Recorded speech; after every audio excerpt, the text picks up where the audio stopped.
Let me ask you something most people are too afraid to ask themselves. Not, are you happy? Not, are you successful? But this, are you the same person you were 5 years ago? Because if the answer is yes, that is not comfort, that is a warning. The ancient Stoics had a word for the person who wakes up, eats, works, sleeps, and calls that living. They didn't call him unfortunate. They called him asleep. And the most terrifying part about being asleep? You can dream you're awake. You can have a mortgage, a routine, a relationship, a respectable job, and still be completely, utterly absent from your own life. Marcus Aurelius was the most powerful man in the known world. He commanded armies. He governed empires. And yet, every single morning, before he faced a single Roman citizen, he sat alone and wrote this in his private journal. You could leave life right now. Let that determine what you do, say, and think. He wasn't being morbid. He was being surgical. Because the man who forgets he is mortal will waste his life as if he has another one waiting. Today, I'm going to give you 5 truths. Not 5 tips, not 5 hacks. 5 truths, the kind that land in your chest and stay there. Some of you will resist them. Good. Resistance means they've touched something real. Some of you will already know them, and yet you'll realize knowing is not the same as living them. These are the 5 harsh Stoic truths that will not motivate you. They will reconstruct you. Truth 1. Your comfort is killing you, slowly, quietly, and with your permission. Here is something no one will say to you at your performance review, at your dinner table, or at your doctor's office. The safest version of your life is also the most dangerous one. The Stoics had a practice they called premeditatio malorum, the premeditation of evils. Every morning they would deliberately imagine discomfort, poverty, failure, exile, loss, not to become pessimists, but to become unbreakable. Seneca, one of the wealthiest men in Rome, would regularly sleep on the floor. He would eat the food of a poor man, not because he was punishing himself, but because he was testing himself. He wrote, "Set aside a certain number of days, during which you shall be content with the scantiest and cheapest fare, with coarse and rough dress, saying to yourself the while, 'Is this the condition I feared?'" Think about the last time you were genuinely uncomfortable, not mildly inconvenienced, not slightly annoyed, truly, physically, mentally uncomfortable. And you chose it. When was that? Because here is what happens to a human being who never chooses discomfort. The threshold lowers. The things that once would have been minor irritations become unbearable. A difficult conversation becomes impossible. A hard week at work becomes a crisis. A rejection becomes evidence that the world is against them. You don't build psychological strength by reading about it. You build it the same way you build every other kind of strength, by applying load. The Stoics called this ascesis, disciplined practice, voluntary hardship, not as self-punishment, but as self-architecture. Now here is the part that most people skip past because it makes them uncomfortable, which ironically proves the point. Your comfort zone is not protecting your quality of life, it is shrinking it. Every time you avoid the hard conversation, it gets harder. Every time you skip the discipline, the next skip costs less. Every time you choose the easy path, the hard path grows longer. Epictetus was born a slave. He had a master who once broke his leg, slowly, deliberately, watching him. Epictetus looked up calmly and said, "You are going to break it." When it snapped, he said, "Did I not tell you?" Not bravado, not performance. That was a man who had spent years building an interior life so solid that even physical destruction could not reach the core of him. You will never be tested the way Epictetus was tested. But the question the Stoics are asking you is this: if you were, would you hold? The practice is not dramatic. The practice is quiet. It is the cold shower when you want the warm one. It is the difficult conversation you have this week instead of next year. It is sitting with your own silence instead of reaching for your phone. It is staying when every comfortable instinct tells you to go. Voluntary discomfort is not a discipline for monks and philosophers. It is the most practical psychological technology ever developed. Because the person who has learned to be okay with hard things is free. Not free from difficulty, free within it. Truth 2. You are not anxious about the future. You are addicted to controlling it. The single most important philosophical distinction the Stoics ever made, more important than their ethics, more important than their logic, is this: there are things in your control, and there are things outside your control. Epictetus called this the dichotomy of control, and he made it the opening line of his entire philosophical system, the Enchiridion. Some things are in our control, and others not. 6 words. 2,000 years later, humanity is still failing to live them. Because here is what we actually do. We spend roughly 90% of our mental energy on the 90% of life we cannot control, and then wonder why we feel exhausted. Think about the last week of your life. How much mental energy did you spend on what other people think of you? On outcomes you couldn't guarantee? On futures that haven't happened? On past decisions you cannot unmake? All of that, every second of it, was anxiety in costume. And anxiety in costume is not concern. It is the illusion of control. You believe that if you worry about it long enough, hard enough, thoroughly enough, you will somehow prevent it. You won't. Marcus Aurelius governed the largest empire in the world during one of its most catastrophic periods: plague, war, betrayal, famine. And he wrote, repeatedly, privately, with no audience, "You have power over your mind, not outside events. Realize this, and you will find strength." He wasn't writing a motivational poster. He was writing a reminder to himself, because even the most powerful man alive had to actively resist the instinct to try to control everything. Now here is the second layer of this truth, and this is the one that genuinely disturbs people. Your anxiety is not just a reaction. For many of you, it has become an identity. When someone asks how you are, you say busy, or stressed, or it's a lot right now. And there is a strange comfort in that, because being stressed means you are important. Being anxious means you care. Being overwhelmed means you are trying. The Stoics would call this a vice dressed as a virtue. Real care is not the same as worry. Real effort is not the same as anxiety. Real responsibility is not the same as trying to control what you cannot. The Stoic practice here is called amor fati, love of fate. Not mere acceptance, not grim resignation, love. Nietzsche borrowed it from the Stoics, the idea that you do not simply endure what happens to you. You embrace it. You find the thing in it that was necessary. You stop fighting the fact that life is not fully yours to manage. What would it do to your life if, starting today, you stopped spending energy trying to control other people's opinions of you? What would open up in your mind if you released the compulsive rehearsal of conversations that haven't happened yet? What would you do with that space? The Stoics knew what they would do with it.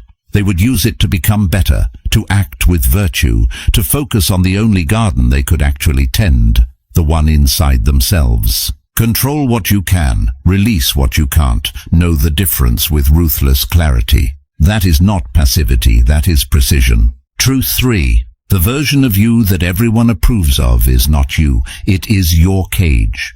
At some point in your life, maybe in childhood, maybe in your first serious relationship, maybe in the first job where you needed to be liked, you made a calculation. You discovered that a certain version of you got a better response. Quieter, smaller, more agreeable, less complicated, less honest. And so, slowly, without ever making a conscious decision, you began to build a self that was designed for approval rather than authenticity.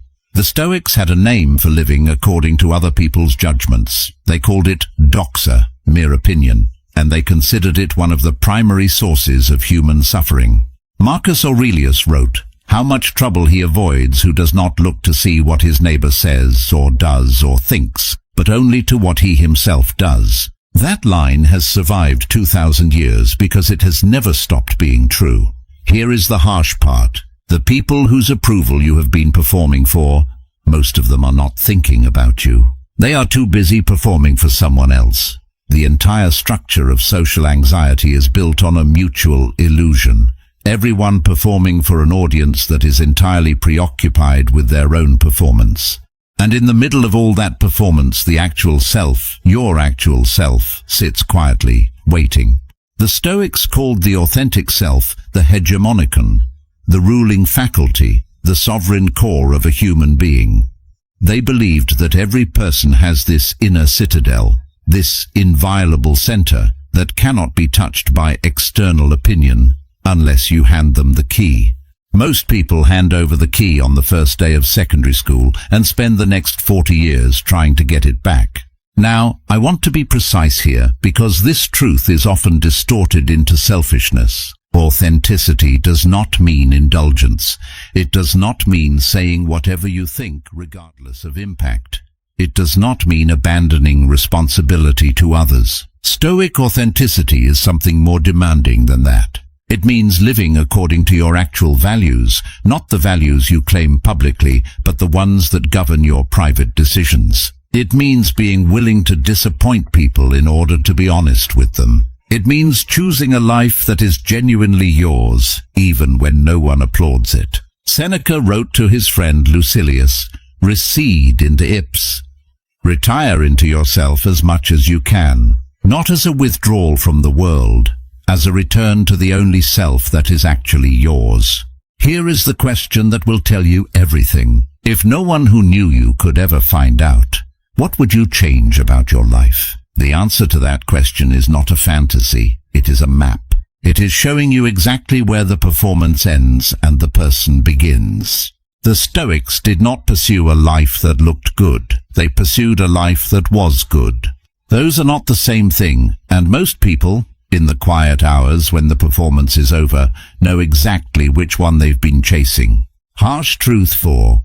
You have already wasted time. You cannot recover. And that is exactly why you cannot afford to waste another day. This truth is the one people most want to skip, because it requires you to look directly at something you have been keeping in your peripheral vision for years. Seneca opens his essay on the shortness of life with a line that should be carved into every university building, every office lobby, every bathroom mirror in the Western world.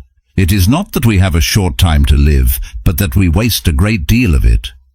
He was not consoling his readers, he was confronting them, because the problem is not that life is short. The problem is that we live as if we have already secured the time we haven't yet earned. Think about the phrase most people use when they are making a promise to themselves. Someday I'll have that difficult conversation. Someday I'll start taking care of my health. Someday I'll pursue the thing I actually care about. Someday I'll tell the people I love what they mean to me. Someday is not a day. Someday is a story you tell yourself to make avoidance feel like patience. The Stoics had a practice called memento mori. Remember that you will die, not as a morbid ritual but as an act of radical clarity. Because the person who genuinely remembers they are mortal does not waste their Tuesday. Now here is where this truth becomes harsh in a very specific way. You cannot get back the years you spent performing instead of living. You cannot recover the decade you spent in the wrong relationship because leaving felt too hard. You cannot reclaim the years you spent in quiet desperation because it was safer than being honest. That time is gone. And the Stoics would tell you, good, because grief for lost time, properly directed, is one of the most powerful fuels available to a human being. Marcus Aurelius wrote, "Confine yourself to the present, not because the past doesn't matter, but because the present is the only place where anything can actually be done." The Stoic relationship with time is not about urgency, it is about precision. It is about asking every single day with genuine seriousness, is this how I want to spend this day? Not this year, not this decade, this day, because days are what lives are made of. Not years, not chapters, days. Seneca again, omnia aliena sunt, tempus tantum nostrum est. Everything is alien to us, time alone is ours. Not your reputation, that belongs to other people's perceptions. Not your property. Circumstances can remove it. Not even your relationships. They are not wholly within your authority. But the way you spend your hours, that is the one thing that is irreducibly, non-negotiably yours. And the question is not whether you've wasted time in the past. The question is whether you will let that fact cause you to waste what comes next. Harsh truth 5. Virtue is not a reward for a good life. It is the method by which a good life is built, one action at a time. This is the truth that the modern world is most thoroughly unprepared for, because we live in an age that has inverted the relationship between character and outcome. We believe that if we achieve enough success, enough recognition, enough comfort, we will eventually become good people. We will be generous when we have enough to give. We will be patient when life stops demanding so much. We will be honest when the stakes are lower. We will be disciplined when conditions improve. The Stoics looked at this belief and identified it as one of the central errors of human life. They had a single word for what humans most need, the thing toward which all philosophy ultimately points: eudaimonia. It is usually translated as happiness, but that translation fails. Eudaimonia is not a feeling, it is a condition, the condition of a human being who is functioning according to their highest nature. And the Stoics were absolutely clear on how it is reached, not by acquiring, by becoming. The 4 cardinal virtues of Stoicism, wisdom, justice, courage, and temperance, were not aspirational goals. They were not achievements to be unlocked after sufficient success. They were practices. Daily, moment-to-moment practices. Every time you tell the truth when a lie would be easier, that is courage, practiced. Every time you consider another person's situation before judging them, that is justice, practiced. Every time you resist the impulse toward excess, that is temperance, practiced. Every time you act from understanding rather than reaction, that is wisdom, practiced. Marcus Aurelius didn't write his meditations because he had achieved virtue. He wrote them because he was actively, daily, imperfectly working toward it, and he needed to remind himself to continue. The most important word in Stoic ethics is not virtue, it is practice. Because virtue is not a destination you arrive at, it is a direction you continuously choose. And here is why this is harsh. It means there is no point at which you are done. There is no level of success, no amount of wealth, no degree of recognition that graduates you from the practice of becoming a better human being.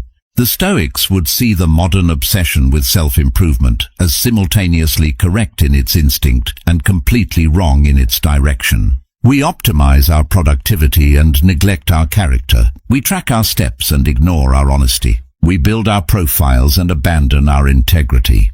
The Stoics had a word for the person who accumulates achievements without developing character, the person who is rich in externals and bankrupt in internals. And they had a word for what that person eventually discovers: that none of it is enough, that none of it has ever been enough, that it was never going to be enough. Because you cannot fill an interior emptiness with exterior acquisitions. The only thing that fills it is the slow, unglamorous, daily work of becoming the person you were capable of being. Virtue is not the reward. Virtue is the work, and the work is the point.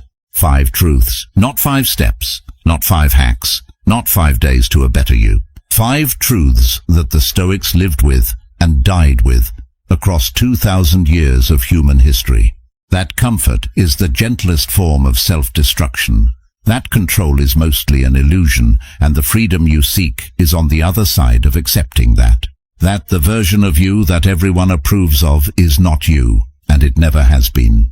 That time does not wait, has never waited, and the only rational response to having wasted any of it is to waste less of what comes next. And that virtue is not what you receive at the end of a good life. It is the method by which a good life is built. One decision, one moment, one day at a time. These truths are not easy to hear. They were never designed to be. The Stoics had no interest in philosophy that made you feel better. They had an interest in philosophy that made you better. The distinction matters, because the world is full of things that will make you feel better for an hour. A scroll, a drink, a distraction, a validation. But the things that will actually make you better, they will cost you something. They will ask you to be more honest, more disciplined, more willing to be uncomfortable, more willing to be seen as you actually are, rather than as you wish to appear. The Stoics were not perfect, not one of them. Seneca accumulated wealth while writing about the dangers of wealth. Marcus struggled with anger while writing about the importance of patience. Epictetus taught freedom while living in chains.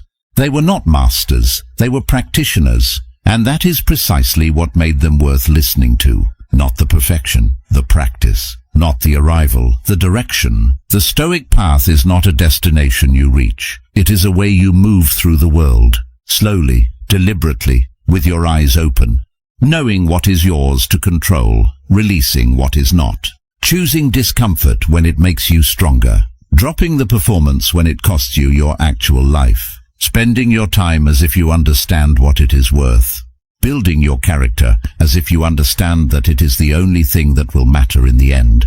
Marcus Aurelius wrote one final thing I want to leave with you. It was not addressed to armies. It was not addressed to Rome. It was addressed to himself in private, in the middle of a life that was harder than most of us will ever know. Waste no more time arguing about what a good man should be. Be one. Not tomorrow. Not when conditions improve. Not when you feel ready. Now. The Stoics are not asking you to be flawless. They are asking you to begin.